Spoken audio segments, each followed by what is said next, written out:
Hello everybody and welcome back to another episode of the Popcorn Theory, and on today's episode we are going to explore 3 wild theories about the Terrifier franchise. And these theories are all based on possible clues that we've discovered in the past 2 films. But they are still very speculative and maybe, well, most likely untrue. However, for fans of the franchise who are not consuming every single interview out there from Damien Leone or becoming a bit of a horror snob when it comes to the franchise, we're going to have a little fun and explore those theories.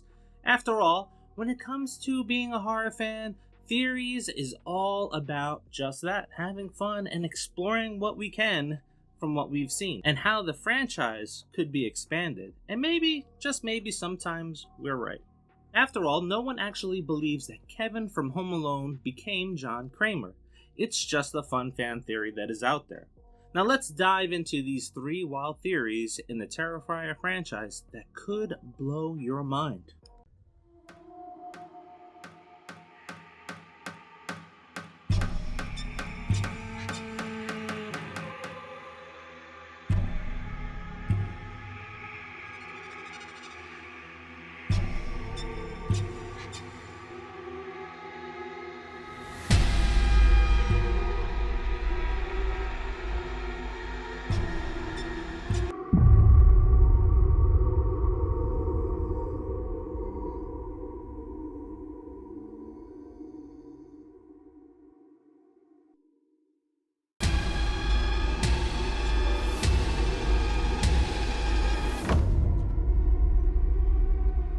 Now, while Damien is pointing us in the direction where Sienna is the chosen one, what if in Terrifier 5, that's right, I'm jumping past Terrifier 4 and I'm going right to 5, what if Terrifier 5 pulls the rug out from under us, revealing that Sienna's seemingly ordinary cousin, Gabby, is the true chosen one in defeating Art the Clown?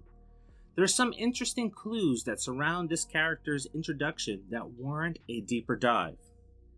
Gabby, she's an ambitious and intelligent teenager with a strong sense of curiosity and a keen interest in exploring life beyond the confines of her suburban upbringing. The daughter of Jess, who is the sister of Barbara, Sienna and Jonathan's mother, Gabby sees Sienna not just as a cousin, but as a role model, and almost like an older sister. Her admiration for Sienna extends beyond that simple bond, and is rooted in shared interests such as art and Norse mythology, which underscores a deeper connection between the two. Her desire to learn and explore often pushes her to test her limits set by those around her, including Sienna.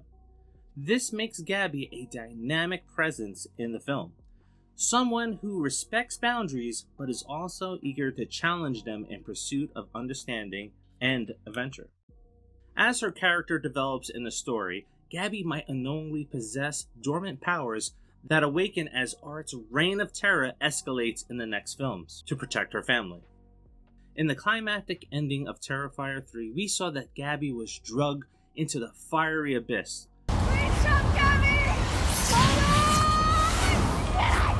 While seemingly a tragic demise, this could be the trigger for a transformation or an awakening, just like we saw with Sienna after she fell into that same fiery pit, likely the Ninth Circle in Terrifier 2.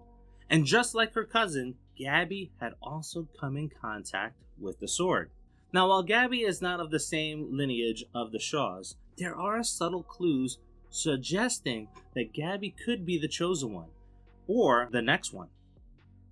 Gabby has a drawing of a Valkyrie hanging on her wall. The moth on her door is a symbol of rebirth. Gabby's curiosity and concern for her cousin lead her to read Sienna's diary, which gave her insight into the supernatural events unfolding in Sienna's life. Gabby's ordinary appearance and lack of initial prominence could be intentional, and something that we've seen Damien Leone do in the past with Terra being the fake-out final girl. Gabby's emergence in the future film could be the conclusion to the Shaw's story arc and the beginning of a new story and set of films after Terrifier 5.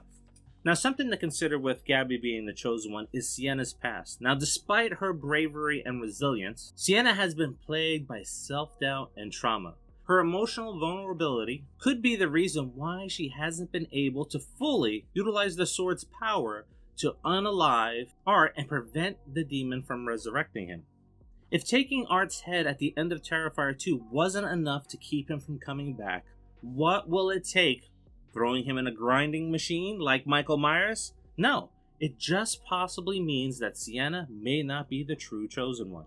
If Gabby returns in the next film, she might possess a stronger resolve, a clearer purpose, because unlike Sienna, she has not been directly exposed to Art's brutality, and this innocence could be a crucial element in the fight against evil. Perhaps Gabby's pure heart, untainted by Art's influence, is the true key to defeating him.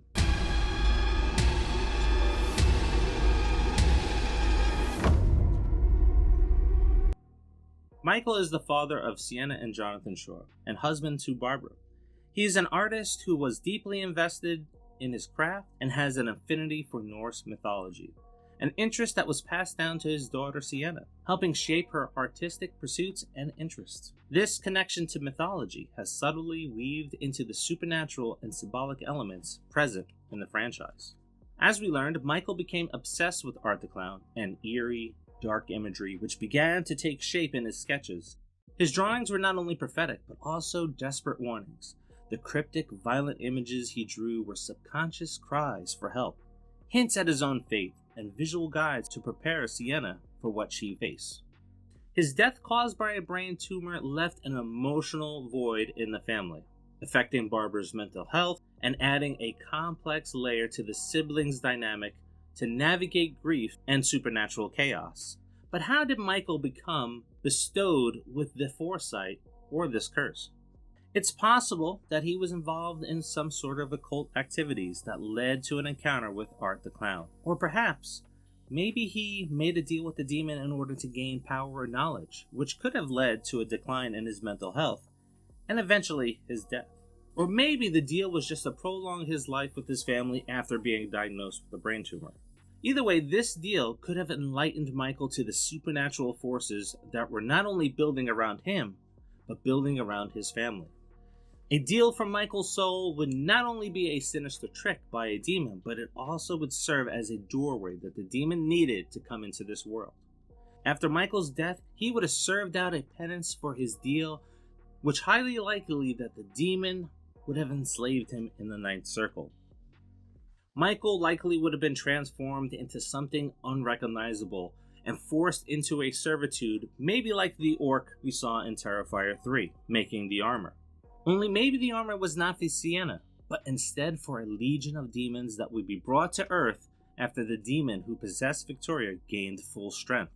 With Michael Shaw's story expanding in the last film, it would create a need to bring his character story arc to a conclusion with Sienna. A potential redemption arc where in the climatic moments of the next film, Sienna could uncover the truth about what her father had did and what he has become within the Ninth Circle. The story would then shift where we would see Sienna's goals expanding, not just to defeat Art, but also to free her father's soul from an eternal servitude. This would add a layer of emotional weight to that final battle and potentially shift the nature of the Terrifier mythos, adding layers of tragedy and hope within chaos.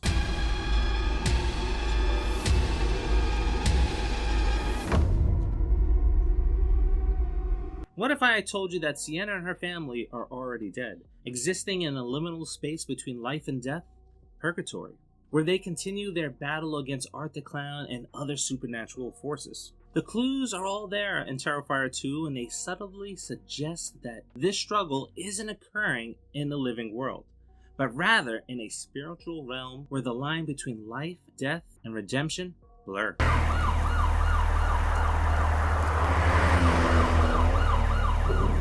One of the most compelling pieces of evidence supporting this theory is a scene where Art the Clown is reading a newspaper in the laundromat.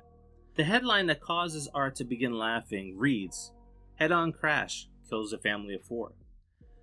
This can be interpreted as a direct reference to Sienna's family, though it's never explicitly confirmed who the article refers to. The placement of this clue suggests that Sienna, Jonathan, their mother, may have died in a car accident prior to the events of the movie, along with Michael Shaw.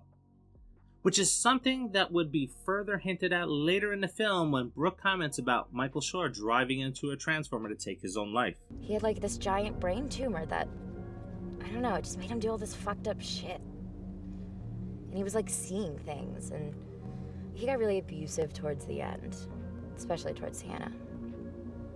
No, one day, he drank a whole bottle of Jack, and he got in his car, and he drove straight into one of those transformer things. Now, while Brooke mentions that it was Michael taking his own life, maybe it wasn't. Maybe it was all of them, and they're all just trapped in purgatory together.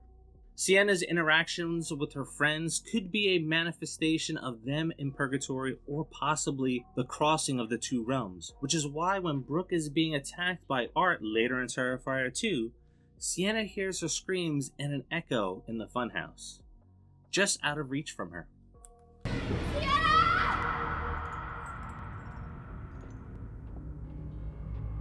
Brooke's death during the events of the film could be just a grim reminder that others surrounding Sienna may also be trapped in this purgatory state, echoing themes of unresolved guilt and suffering.